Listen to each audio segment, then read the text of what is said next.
Колко често пъти и ние потъваме като Петър. Ама така си потъваме, така хубаво си потъваме, че не мога да се освестиме и да се разбереме къде се намираме. Уж ходиме, уж действаме някакви ангажименти, някакви неща, уж изглеждаме духовно, уж правиме някакви неща, но въпреки това потъваме. Както Петър, уж ходеше по вода, пък в един момент потъва. Обаче Исус винаги има протегната ръка за нас. Петър потъваше, но в неговото потъване извика: Господи, спаси ме!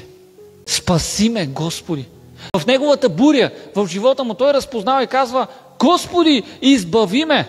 Избави ме, спаси ме. И Исус веднага протегна ръката си и го хвана. Колко милостив е Господ! Колко милостив е Господ! Той не чака да потънеш напълно, за да те издърпа. Той не чака ти да буквално вече да нямаш въздух, но Той протегна ръка и го изкара. Просто трябва да извикаме към Него. Трябва да извикаме към Него.